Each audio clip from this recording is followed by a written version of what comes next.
The summer of 1985. I remember like it was 37 years ago.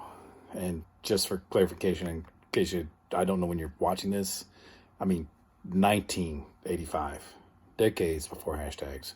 Hashtag, can you dig it? I just finished freshman year, Vanderbilt, go Doors, studying electrical engineering, go engineering, yay. I had made a friend who, I'll be darned, is still my best friend to this day. But it was summer, time to get one of those summer job thingies. Let's just cut to the cheese. I became a counselor at Oak Hill Day Camp, one of 4 Davids, which meant I spent a lot of time turning my head to respond for no apparent reason. But it was a good crew of all quality people. We got to go whitewater rafting in the Ocoee River at the end of the summer. Ooh, my team pulled a stunning upset and won the staff volleyball tournament. All in all, a nice experience.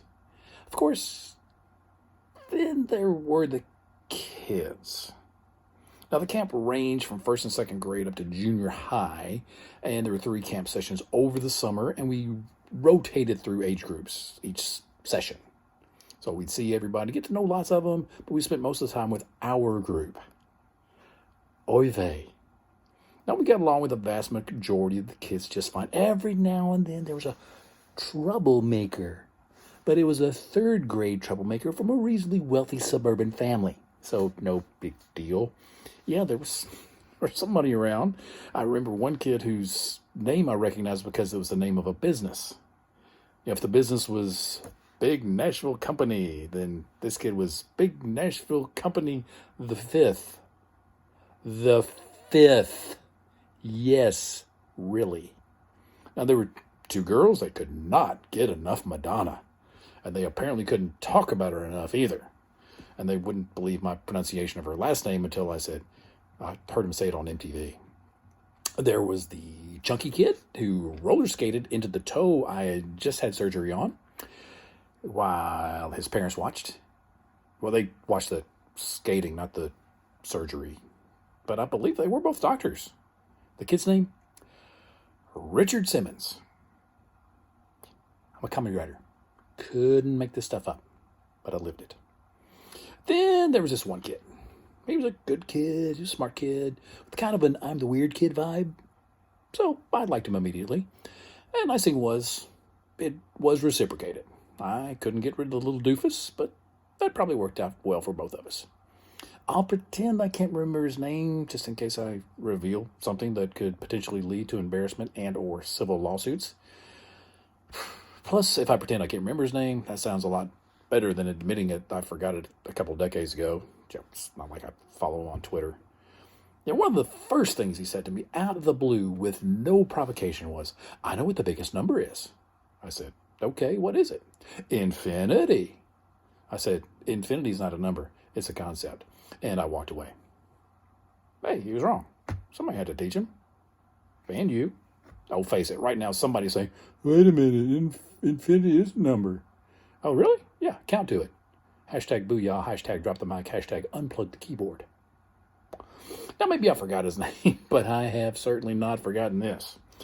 I don't think I can without strong prescription pharmaceuticals. Now, one not so lovely summer day, the rain was coming down the gully washer. And that was good because the gullies were filthy, needed good washing. So, admit it. But that turned outdoor recreation time into, oh crap, what are we going to do time? Which we couldn't say in front of the kids, so we translated it arts and crafts. Now, for those of you who aren't familiar with oh crap arts and oh crap crafts, it's when you go to the room with the most tables, hunt down a bunch of construction paper, crayons, markers, colored pencils, and hope we get through the hour before any clothes are ruined or ice put out. So, Kid Jr.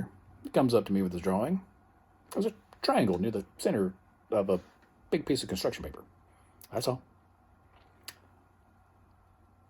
Is this about the size of my nose? Not exactly the question I was expecting, but what the heck. I considered it carefully, holding a construction paper adjacent to his cranium for proper visual comparison, looking back and forth and back. Sure, I'd say they're proximal. Good. And he disappeared back to his spot at the table for about 5 minutes. When he returned, the triangle had some friends on the paper, and they were all how can I say this? They were emanating from the triangle. I responded with a well thought out, hey, this is how violent it is when I sneeze. Again, not what I was expecting. Oh, really? Yeah. Yes, it's like a volcano. Now, this was right around the time that Mount St. Helens up in Washington State was in the news for its unexpected eruption, so I thought I knew where Kid Jr. was going with this. So I formulated a name, but he had already come up with a name, and we said them at almost the same time, but he was just a little bit first. He said, and it's called Nose Volcano. As I was saying, is it called Mount St. Nose? And it's called Mount St. Nose. Me. Excellent. And it was excellent. Yeah, I liked the kid. He was smarter than average and maybe a half a bubble off plum, as we Southerners would say, but actually in an endearing way. He was my mini-me. And I hope I met him where he was and gave him a good summer. Maybe he learned something. Boy, I sure did. Now, if you excuse me, I need to keep counting. Hadn't made it to infinity yet.